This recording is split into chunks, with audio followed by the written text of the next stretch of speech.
saya merasa masih sangat relevan. Ya nggak? Saya kata muda kan? Saya merasa muda, apa-apa.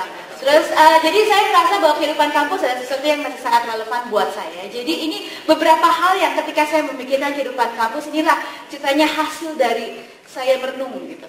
Jadi kehidupan kampus, ketika kita bicara kehidupan kampus, kira-kira nih, ketika kita kuliah, ketika waktu saya kuliah dulu, orang-orang di sekitar kita itu berpikir seperti apa sih? Kalau tadi Samuel, dia kasih slide di mana ada gambar Steve Jobs-nya, remember? Ingat ya? Oke, sekarang kita bicara tentang college students. Jadi kita semua nih, ketika kita kuliah, orang tuh mikirnya apa sih? Kalian ya, ini bercanda aja loh, jangan marah ya. Jadi yang pertama, orang tua kita mikir kita belajar. Ya, kayak gitu. Oh benar kan? Benar kan? Terus tetangga kita mungkin mikir, wah ini anak band nih, padahal nih tiap hari dia nongol ya, jadi main hangout sama teman-temannya. Terus mungkin nih kamu berpikir bahwa kamu akan menjadi next Eric Smith. Yes. Nggak pakai Steve Jobs hari ini, pakai Eric Smith kan lagi ulang tahun gitu. Dan sebetulnya ini kira-kira apa sih yang kalian lakukan? Apa? Hah?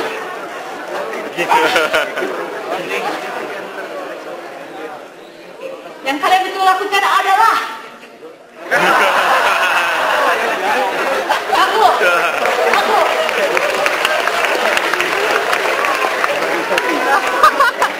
berdasarkan inspirasi saya tuh, tahu kan saya, betul kan? Keren banget. Kenapa siapa ini namanya siapa? Budi. Bejo. Jo. Jadi ini bercandaan aja ya. Jadi kira-kira kita anak-anak kampus nih, anak-anak kuliahan nih, banyak orang punya perspektif lain-lain. Tapi sebetulnya apa sih yang kita lakukan ketika kita kuliah? Kita bicara ketika kita mau memasuki kehidupan kuliah, entering college life. Bicara bahwa kita mendapat freedom, ya, freedom of choice. Kamu bisa pilih kamu mau belajar kapan, kamu bisa pilih mau pakai baju apa enggak. Masih pakai baju ya, pakai baju yang mana maksudnya. Dan kamu juga bisa pilih mungkin mau tinggal kosnya di mana, atau mau tinggal di rumah, kamu mau naik kendaraan apa. Itu semua adalah kebebasan kamu untuk memilih. Yang mungkin dulu ketika kamu SMP SMA, kamu belum mendapat sebebas itu, kebebasan yang sebesar itu. Ya. Dan kemudian ketika kita kuliah, kita bertemu dengan orang-orang baru, teman-teman baru. Ada yang kenal nggak? Ada yang kenal nggak? Wah, ada pengumuman nih. Ini beneran loh, beneran. Cerita sama kamu loh.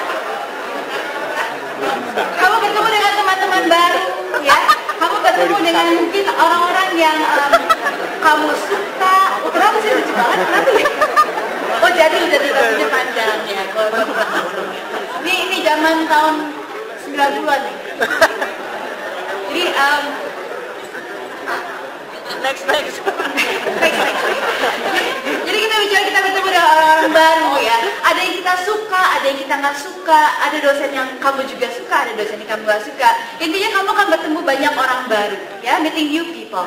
Dan yang ketiga, kamu ada mendapat kesempatan to try new things, right? Kamu ketika tadi ada mas yang bilang kamu sekarang punya banyak waktu untuk kamu sekarang punya kebebasan untuk menentukan waktu belajar kamu, mata kuliah kamu.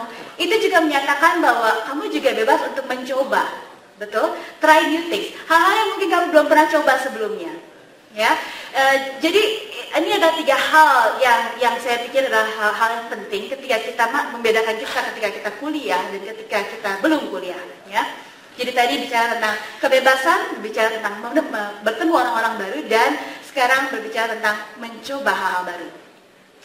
Dan satu hal yang paling penting adalah di masa ketika kita kuliah yang menyenangkan ini, menyenangkan kan? Ya, di masa kita kuliah, jangan lupa bahwa ini adalah salah satu masa yang paling penting buat kamu. Karena tadi kamu punya kesempatan, kamu punya kebebasan, kamu punya bertemu dengan banyak orang. Ini adalah tempat dan waktu di mana kamu sebetulnya menentukan masa depan kamu, ya, di mana kamu sedang membentuk masa depan kamu. Jadi kita bicara bahwa masa kuliah itu adalah seperti paspor yang kamu bawa, paspor itu kamu bawa dan ketika kamu selesai kuliah, paspor ini akan kamu bawa ke negara-negara yang akan kamu pergi atau ke tempat-tempat kerja yang akan kamu lakukan, yang akan kamu daftar. Ya, itu seperti paspor. Dan di saat ini saya bukan bicara cuman masalah nilai, bukan masalah cuman grade. Karena masalah nilai itu, yang namanya nilai itu kalau menurut saya itu subjektif, gitu ya. Masing-masing kampus punya standar masing-masing. Jadi kita nggak bisa bilang nilai saya lebih bagus dari saya, nilai kamu lebih jelek dari saya, tapi kemudian saya lebih pintar dari kamu. Kalau menurut saya nilai itu objektif, ya. Skill itu bisa dipelajari. Tapi ada banyak hal lain di luar nilai, di luar skill set, yang seperti tadi juga saya memperlihatkan gambar Google Office. Ada yang ingat tadi?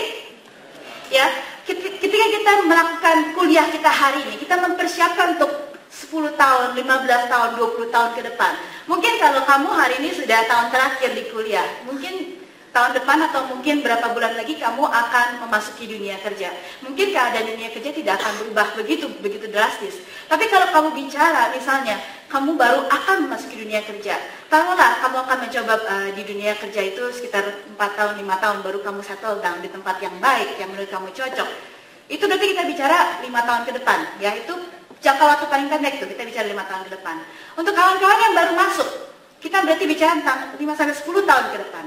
Untuk adik-adik kita di SMP SMA, kita bicara tentang 15-20 tahun ke depan.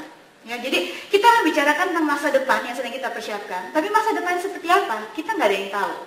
Ya, tadi saya sudah cerita bahwa pekerjaan dia hari ini di Google itu ketika dia kuliah itu belum ada.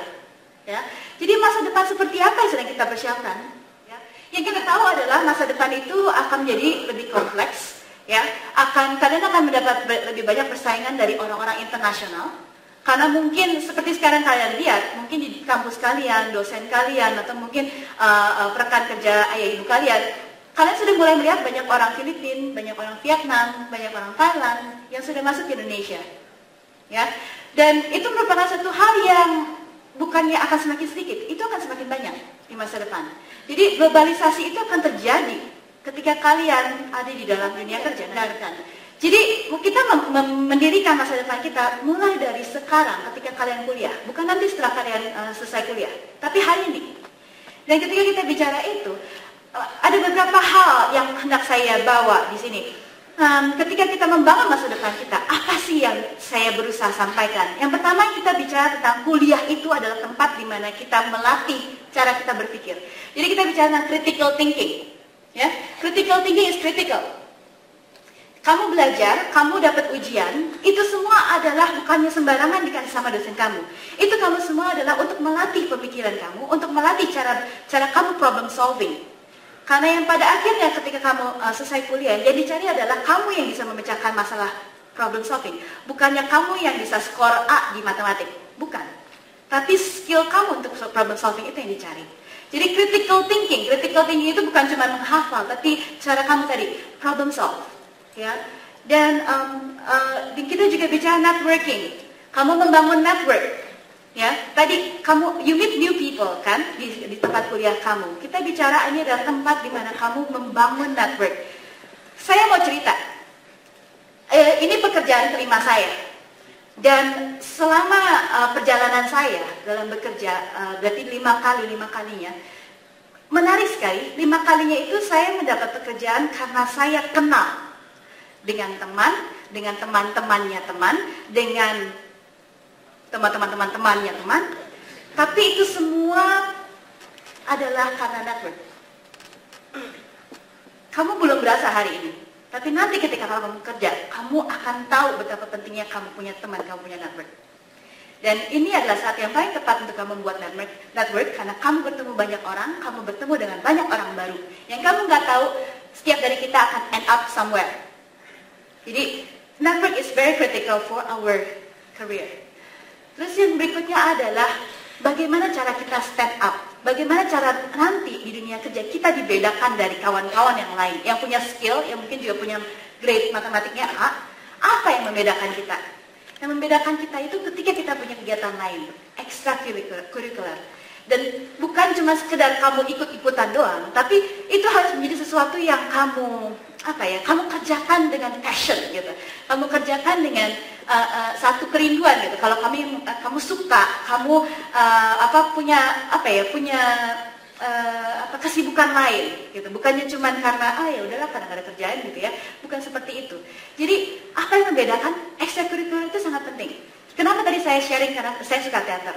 Karena ternyata dalam perjalanan karir saya menyukai sesuatu yang lain itu dibanding dengan skill set saya di dalam bekerja, itu menjadi pembeda saya. Itu menjadi satu talking point ketika saya interview dengan orang-orang.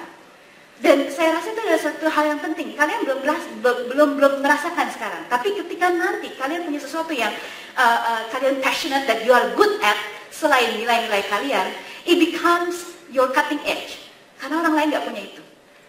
Ya, nah sekarang saya ngomong ini semua apa hubungannya dengan Google Apps ya nggak apa coba. Nah sekarang sebelum saya masuk bagaimana kita sebelum saya masuk ke Google Apps mendukung itu semua, saya akan menceritakan dulu tentang Google Apps for Education. Tadi Pak Heri kemudian Pak Raffi sudah cerita tentang Google Apps.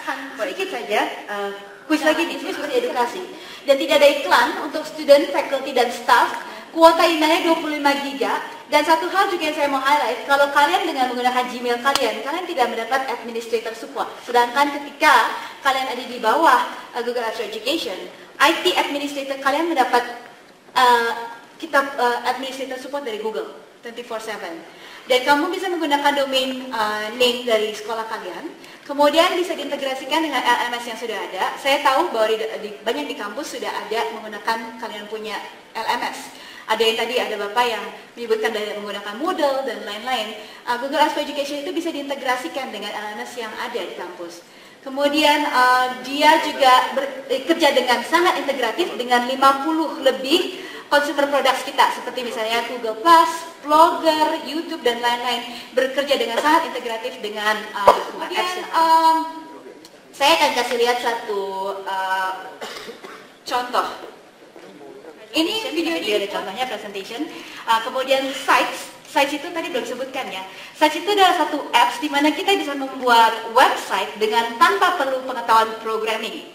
Jadi nanti juga ada contohnya sites dan itu bisa dilakukan kolaboratif. Jadi tadi dengan sharing system, kamu bisa buat satu site yang bisa dibuat oleh berlima dari tim kamu atau bersepuluh dari di dalam kelas kamu. Nanti ada contohnya. Dan ini merupakan contoh saja apa yang kita lakukan. Kemudian run through saja bahwa tadi apps-nya adalah Gmail, jadi email system, Gtalk itu instant messaging, berikut dengan videonya. Kemudian Google Groups, Google Calendar, ini juga menarik untuk kalender karena ketika kita tadi sibuk membuat teman, sibuk dengan extracurricular activities, kalender itu sangat berguna. Yang paling utama adalah ketika kalian ini bisa memberikan reminder ke handphone kalian. Itu sangat berguna. Dan ini saya dengar bukan dari satu orang, tapi dari beberapa anak kuliahan yang sudah menggunakan Google Apps.